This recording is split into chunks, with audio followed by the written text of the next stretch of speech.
Et donc, ils nous disent encore, si vous n'avez pas la connaissance de la parole, c'est que vous êtes dans l'ignorance.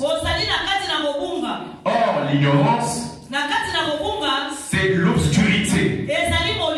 Et donc l'obscurité, c'est le manque de connaissance. Je répète. Or, si vous n'avez pas la connaissance de la parole, c'est que vous êtes dans l'ignorance. Or, l'ignorance, c'est l'obscurité. Et donc l'obscurité, c'est la connaissance. C'est la connaissance. Voilà pourquoi la parole nous dit dans le livre de Osée chapitre 4 verset 6 que mon peuple périt par manque de connaissance. Et maintenant nous allons savoir qu'est-ce que la connaissance. La connaissance vient à travers nos 5 sens. Quels sont les 5 sens? Le toucher, l'odorat, la vue, l'ouïe, le goût. Ce sont les portes qui accèdent à notre cerveau ou à la connaissance qui est traitée. Je répète, la connaissance vient de nos 5 sens. Le toucher, l'odorat, la vue, l'ouïe et le goût. Ce sont les portes qui ouvrent et qui nous accèdent à notre cerveau ou à la connaissance traitée. Mais j'aimerais dire à tout un chacun, mes frères et sœurs, que d'entre nous, que nous voyons ce que nous voyons dans le monde actuel existait déjà dans le monde spirituel. Donc ce que vous voyez aujourd'hui a commencé dans la pensée de Dieu. Ce que vous voyez aujourd'hui a commencé dès que quand Dieu a créé le monde. Le Seigneur a créé le monde, pas physiquement, mais spirituellement. Et c'est en commençant par sa pensée divine qu'il a manifesté cela. Amen. Maintenant, nous allons rentrer dans le sujet de notre message. Je vous ai donné quelques définitions. Mais j'aimerais dire une petite remarque. Nous ne pouvons pas dépendre de nos sens pour obtenir quelques connaissances parce qu'ils sont naturels et que ces choses existent dans le monde spirituel. Je répète, nous ne pouvons pas dépendre de nos sens pour obtenir une connaissance parce qu'elles sont naturelles ou que ces choses sont dans le monde spirituel. Nous allons reprendre le livre de 2 Corinthiens chapitre 4. Chapitre 4, verset 18. 2 Corinthiens 4, 18.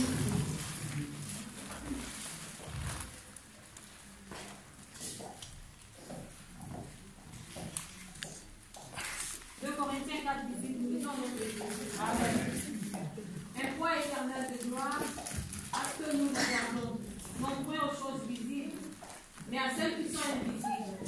Car les choses visibles sont passagères et les invisibles sont éternelles.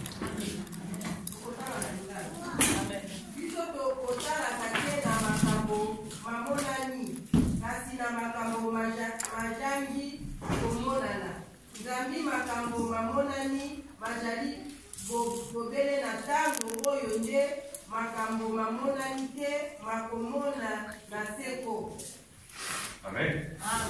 Nous avons lu la parole du Seigneur. Et ils disent ici que nous regardons ce qui est invisible,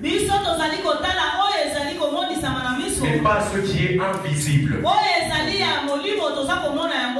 Car les réalités visibles sont passagères et invisibles sont spirituelles. Alors Jésus nous fait comprendre ceci, que Jésus c'est celui qui nous donne, qui nous a donné la vie éternelle,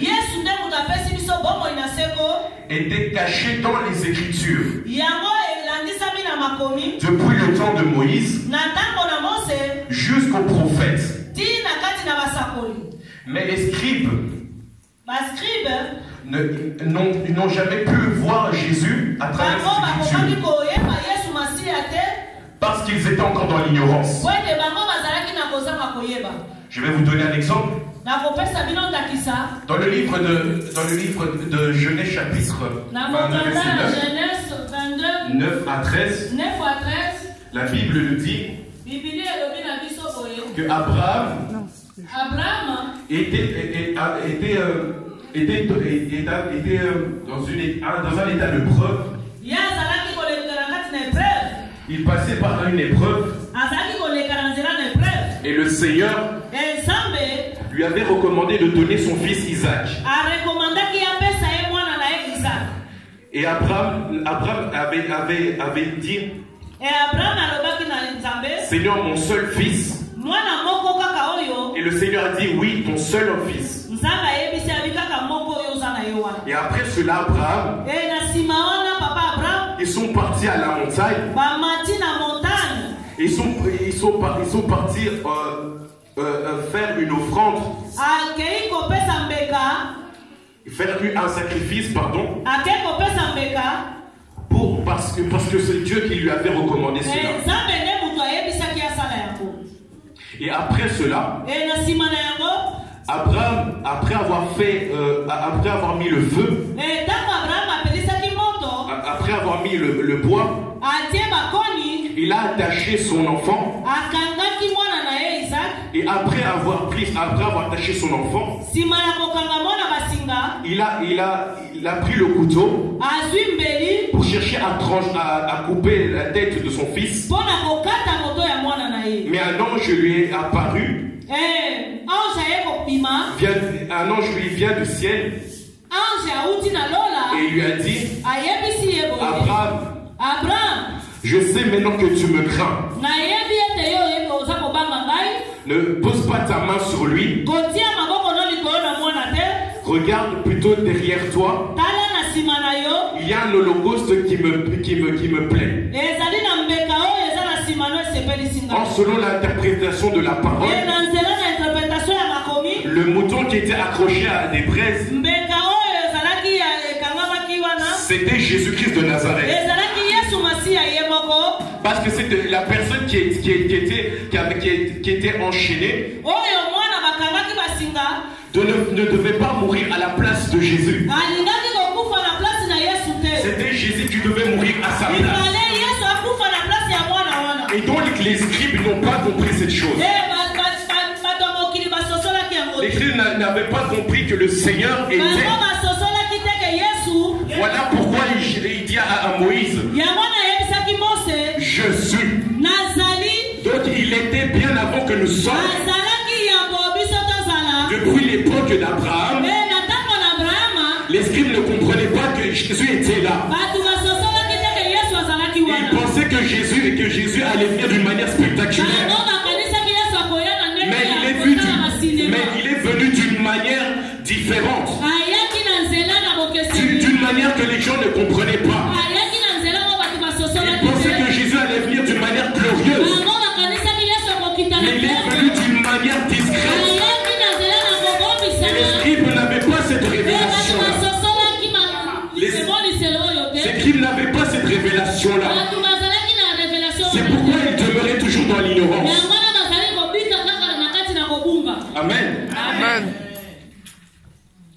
Et il disait aussi ceci. Ils étaient là près de Jésus, mais n'ont pas pu le reconnaître. Lorsque même quand il agissait, ou quand il faisait l'œuvre du Père, ils ne comprenaient pas ces choses. Ils comprenaient simplement avec la tête, selon le mental d'humain, mais pas selon leur cœur. Or, avec la révélation, on ne comprend pas les choses par notre connaissance à nous. Mais on comprend ces choses par la révélation de la parole. C'est avec ton cœur que tu comprendras les révélations de Dieu. Amen. Et non avec tes sens. Amen. Amen. Nous allons lire un passage dans le livre de Luc, chapitre 13 à 31. Chapitre combien? 13 à 31. 13 à 31. Luc 13 à 31. Luc 13, 31, nous lisons au nom de Jésus. Amen. Amen. Ce même jour, quelques pharisiens virent lui dire: va-t-on par ici, car Hérode veut te tuer. Amen. Na ntango wana bafarisai mosusu bayaki epai na ye mpe balobaki ete longwa awa mpe kende na yo mpo ete Elode azali na posa. Luc chapitre 13, verset Luc 13, 31. 31. Ce même jour, quelques pharisiens vinrent lui dire: va-t'en par d'ici, car excusez-moi. Luc 24, 13 à 31. Ah, Luc 24. Luc 24, 13 à 31. Luc chapitre 24, 13e au 31. Amen. Et voici ce même jour, deux disciples allaient à un village nommé Emmaüs, éloigné de Jérusalem de 60 cases. Et ils s'entretenaient de tout ce qui s'était passé. Pendant qu'ils parlaient et discutaient, Jésus s'approcha et fit route avec eux. Mais leurs yeux étaient empêchés de le reconnaître. Il leur dit: de quoi vous entretenez-vous en marchant? Ou que vous soyez tous tristes. L'un d'eux nommé Cléopas, es-tu le seul qui, séjournant à Jérusalem, ne sache pas ce qui est arrivé ces jours-ci? Pourquoi leur dit-il? Et il répondit: ce qui est arrivé au sujet de Jésus de Nazareth, qui était un prophète puissant en œuvre et en parole, devant Dieu et devant tout le peuple. Et comment le principal sacrificateur et nos magistrats l'ont livré pour le faire condamner à mort et l'ont crucifié. Nous espérions que ce serait lui qui délivrerait Israël. Mais avec tout cela, voici le troisième jour que ces choses se sont passées. Il est vrai que quelques femmes d'entre nous nous ont fort étonnés, s'étant rendues de grand matin au sépulcre. Et n'ayant pas trouvé son corps, elles sont venues dire que les anges leur sont apparus et ont annoncé qu'il est vivant. Quelques-uns de ceux qui étaient avec nous sont allés au sépulcre. Et ils ont trouvé les choses comme les femmes l'avaient dit. Mais lui, ils ne l'ont point vu. Alors Jésus leur dit: ô hommes sans intelligence, et dont le cœur est lent à croire tout ce que l'on dit, tout ce qu'ont dit les prophètes. Ne fallait-il pas que le Christ souffrit ces choses et qu'il entra dans sa gloire? Et commençons par Moïse et par tous les prophètes, il leur expliqua dans toutes les Écritures ce qui les concernait. Lorsqu'ils furent près du village où ils allaient, il parut vouloir aller plus loin. Mais il pressait en disant: reste avec nous, car le soir approche, le jour est sur son déclin. Et il entra pour rester avec eux. Pendant qu'ils étaient à table avec eux, il prit le pain et après avoir rendu grâce, il le rompit et le leur donna. Alors leurs yeux s'ouvrirent et ils le reconnurent, mais il disparut de devant eux. Amen. Mon s'il vous plaît. Alors ici c'est l'histoire de deux disciples. Les deux disciples de Jésus. Ils étaient dans le village de Emmaüs. Ils discutaient à propos de ce qui s'était passé avec Jésus. Et Jésus s'approchait d'eux pour savoir de quoi est-ce qu'il parlait. Et puis il commençait à leur raconter ce qui était arrivé à Jésus. Mais le Seigneur d'abord lui a demandé: pourquoi vous avez un air si triste? Et ils leur ont répondu que Jésus était un prophète puissant qui était un prophète par des actes et qui enseignait la parole devant Dieu et devant les hommes. Et après, ils continuent à parler. Et il y a un moment où ils disent qu'ils ont crucifié Jésus, que les magistrats et les prêtres ont crucifié Jésus. Et après cela, ils vont raconter qu'il y avait des femmes du groupe qui étaient parties pour aller voir le corps de Jésus. Ils sont partis voir, les femmes sont parties voir le corps de Jésus. Mais Jésus n'était plus là. Le tombeau était vide. Et il y a eu 2 anges qui ont apparu devant eux. Ces anges leur ont demandé: pourquoi qui vous cherchez-vous? Ces femmes ont demandé: on cherche notre Seigneur. Les anges ont répondu qu'il était vivant. Et il y a d'autres groupes qui sont venus pour aller voir. Les mêmes personnes qui ont vu ces anges-là sont partis prévenir les autres personnes pour dire que Jésus était ressuscité. Ces personnes sont parties voir et ils ont vu que le corps n'était plus là. Et ils ont raconté cela à Jésus pendant que Jésus était là. Est-ce que quelqu'un comprend ce que je dis? Donc ils étaient avec Jésus sans le savoir.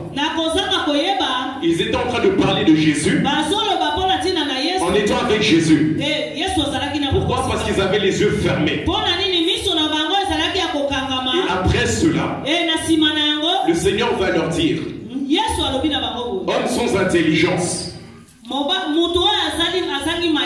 pourquoi votre cœur est si lent? Est-ce que tout ce que les prophètes ont dit, qu'il fallait qu'il puisse mourir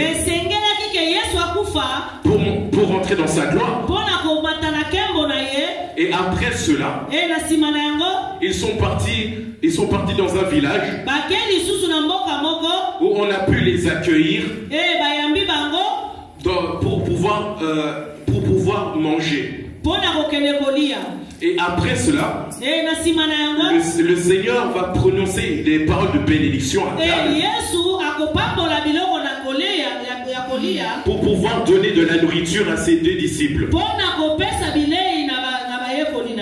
Et par cela, après avoir mangé, les yeux se sont ouverts. Mais le Seigneur a disparu devant eux. Donc c'est-à-dire, frères et sœurs, que le problème est que beaucoup de ceux qui ne parviennent pas à recevoir la guérison Ou sont-ce des personnes qui n'ont pas le temps, ni qui sont intéressées à recevoir la révélation de la parole de Dieu. Car beaucoup recherchent la délivrance. Or, pour être guéri,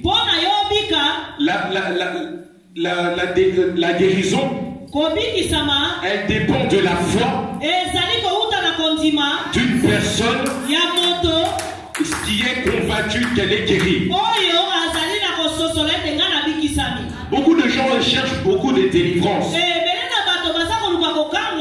Ils changent des églises comme s'ils changeaient de chaussettes. Parce qu'ils disent que les pasteurs n'ont pas de puissance.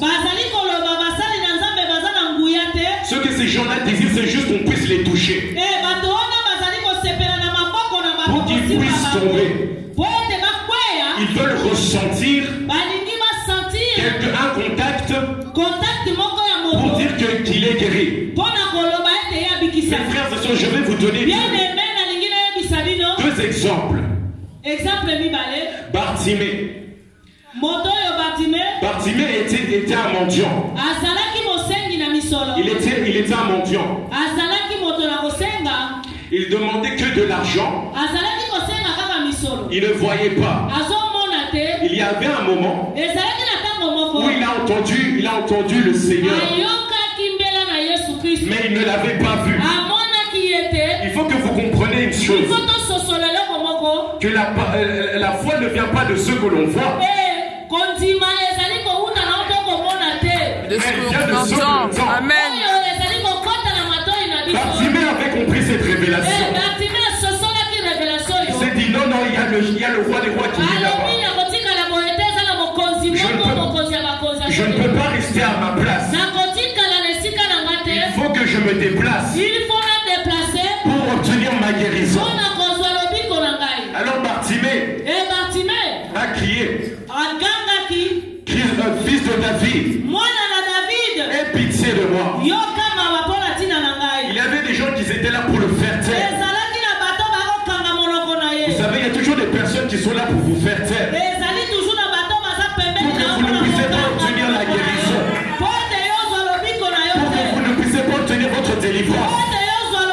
Pour que vous ne puissiez pas obtenir ce que Dieu a prévu pour vous. Mais lui, il a continué. Il a dit, fils de David, aie pitié de moi. Et le Seigneur a entendu.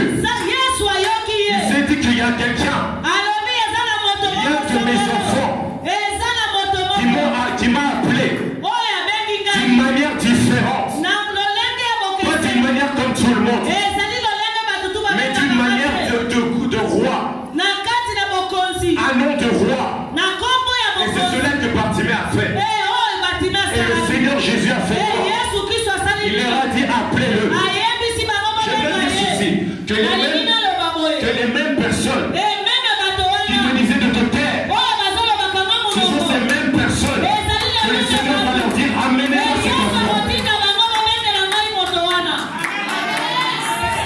Je disais, les mêmes personnes qui disaient de te taire, c'est ces mêmes personnes qui vont te ramener près de Jésus.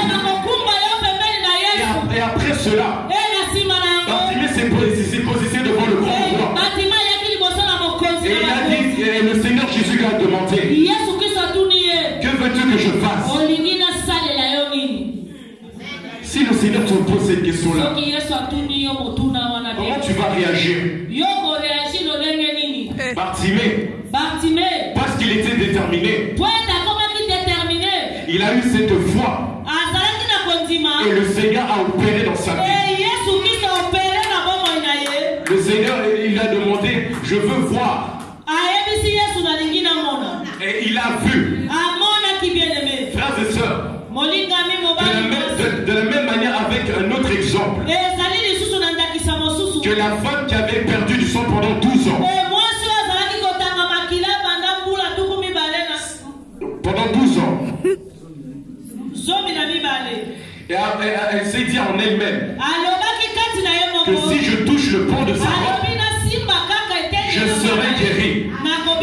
Et par cela, le Seigneur a ressenti une puissance qui est sortie de lui. Il s'est dit, qui m'a touché? Les disciples me disent, mais oh, mais il y a beaucoup de personnes qui sont autour de toi. Il s'est dit, non, non, qui m'a touché?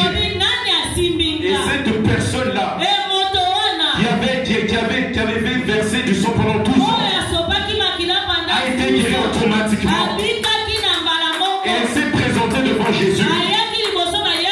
Et Jésus lui a dit, femme, ta foi t'a sauvée. Il faut que nous puissions comprendre ces choses. Que la détermination manifeste la foi. Amen. La foi déclenche la guérison. Amen. Je répète, la détermination manifeste la foi. La foi déclenche la guérison. Amen. C'est pourquoi ces deux personnes ont manifesté la foi. Parce qu'ils étaient d'abord déterminés et qu'ils avaient la foi. Et la foi a fait que Jésus puisse agir dans leur vie. Frères et sœurs, si tu as ça au-dedans de toi, tu n'auras pas besoin qu'on vienne prier pour que tu n'auras pas besoin que tu puisses changer des églises. Tu n'auras pas besoin que les solutions, que tu suives les solutions. Alors que les solutions doivent te suivre toi. Amen. Parce que la clé, ce sont ces deux choses qui te permettent d'avoir ta bénédiction. Amen. C'est la détermination ainsi que la foi. Que Dieu te bénisse, maman. Ainsi que la foi qui te permet d'avoir la guérison. Il n'y a pas besoin de changer les églises. C'est juste que si tu as la foi, juste la foi, parce que le Seigneur est sensible à la foi. Le Seigneur est sensible à la foi.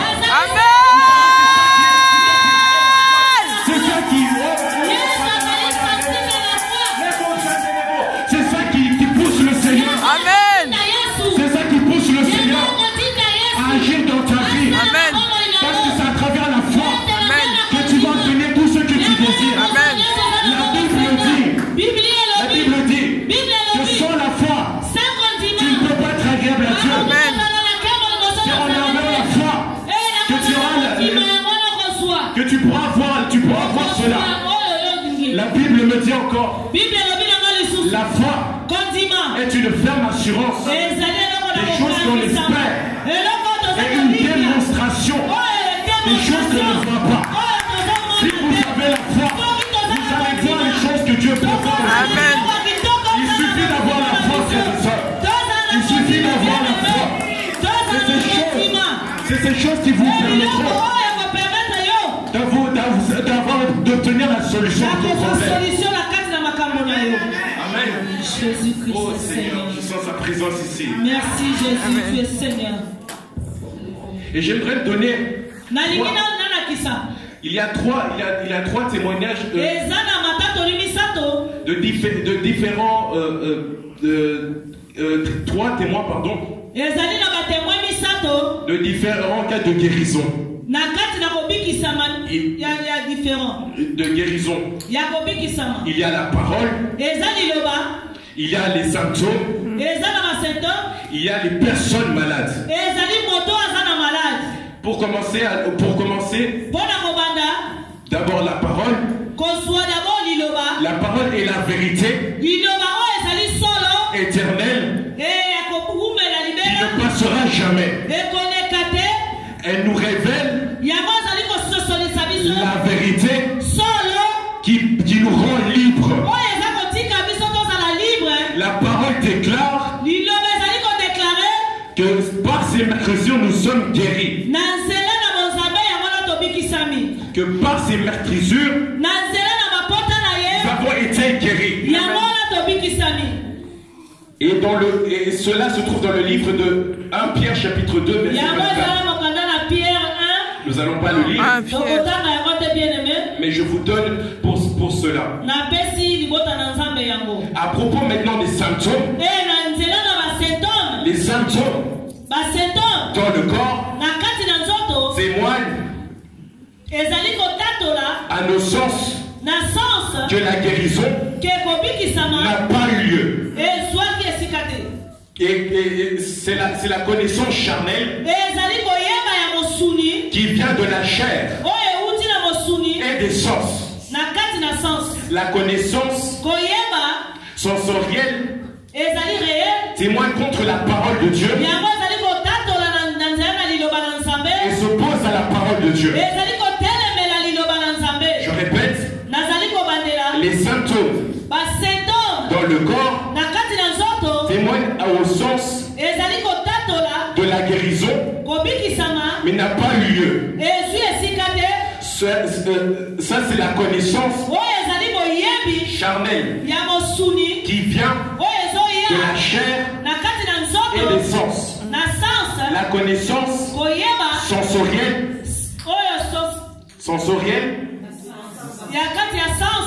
témoigne contre la parole de Dieu et s'oppose à la parole de Dieu. Maintenant, je vais vous parler des personnes malades. Les personnes malades ont le choix entre guérir, entre plutôt de déclarer la vérité, qui est la parole de Dieu, ou de marcher selon leur sens, qui témoigne contre la parole de Dieu.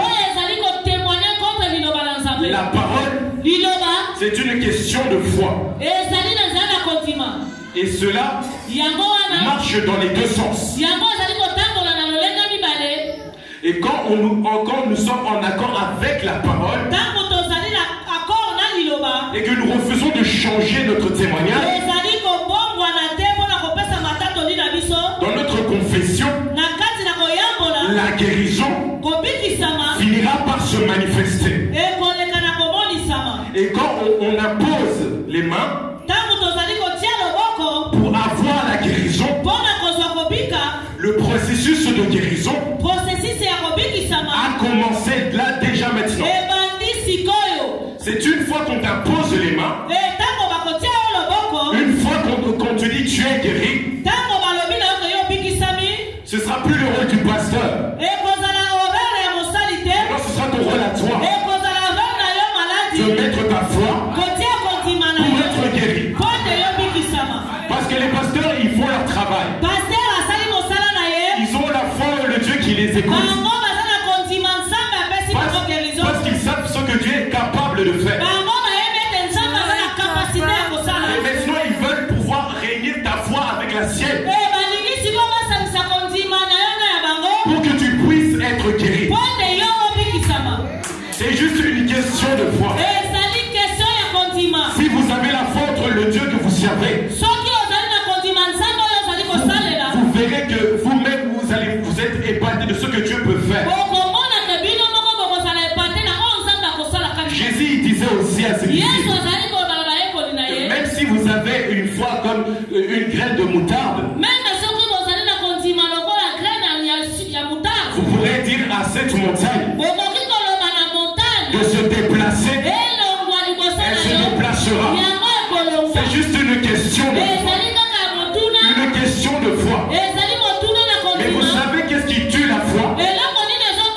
C'est le doute. Quand vous commencez à douter et que vous n'avez pas la foi en ce que tu n'as pas la foi en le Dieu que tu sers, jamais tu pourras obtenir ta guérison. Parce que tu doutes encore.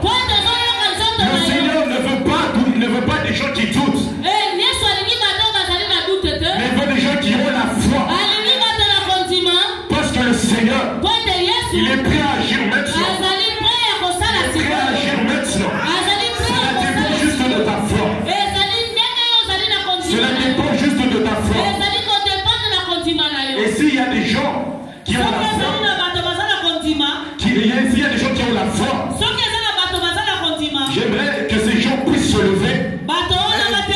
ils puissent se mettre debout. Parce que nous allons prier. Et nous allons voir la manifestation de Dieu. Nous prions à un véritable Dieu. Nous prions pas à un faux Dieu. La Bible dit, je mettrai la différence entre ceux qui me servent et ceux qui ne servent pas. Ce passage me tient à cœur. Ce passage me tient à cœur. C'est pourquoi je dois démontrer la puissance de Dieu. Je dois démontrer la puissance de Dieu aujourd'hui. Parce que ce Dieu est réel. Ce Dieu est réel. Il ne ment pas. S'il a envoyé ce message, pour toi, ce n'est pas en vain. C'est parce qu'il veut te faire découvrir quelque chose. Et qu'il veut que tu puisses avoir la connaissance. Que tu puisses avoir la révélation de ce qu'il est vraiment. Nous allons prier. Je vais inviter les groupes de louanges à passer ici, à passer devant. Et après nous allons prier. Et vous allez voir automatiquement la main de Dieu. Le Seigneur m'avait dit tout à l'heure qu'il y a des gens, qui sont malades. Mais il m'avait dit encore que d'autres vont recevoir la guérison, d'autres vont recevoir la délivrance, d'autres seront baptisés du Saint-Esprit, d'autres vont voir spirituellement, d'autres vont entendre les choses. Le Seigneur ne m'a pas menti. Le Seigneur ne m'a pas menti. C'est pourquoi je mets toute ma force en Dieu. Dieu ne ment pas à ses enfants. Dieu est prêt. Il est prêt. Je répète, il est prêt. Amen. Et vous verrez cela s'accomplir. Mais cela dépend maintenant de ta foi. Après le cantique du groupe de louanges, nous allons élever notre voix. Et chacun d'entre nous va imposer sa tête, va imposer sa main sur sa tête. Et car la Bible dit qu'à tous ceux qui l'ont reçu, il leur a donné le pouvoir de chasser les démons, de parler en langue et de guérir les malades. Groupe de louange, s'il vous plaît. Adonai, son nom.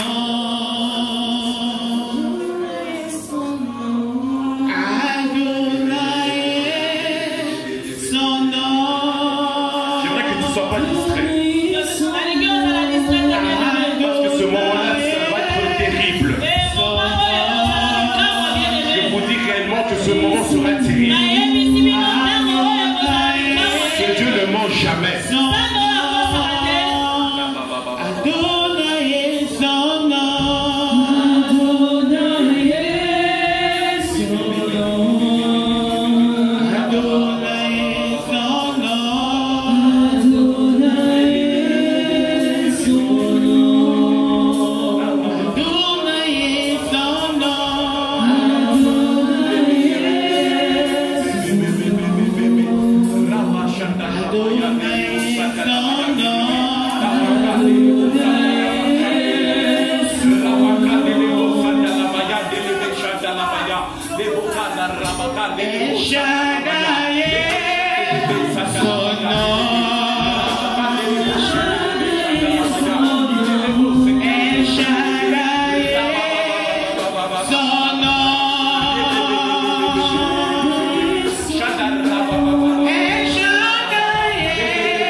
Le Seigneur me confirme toujours.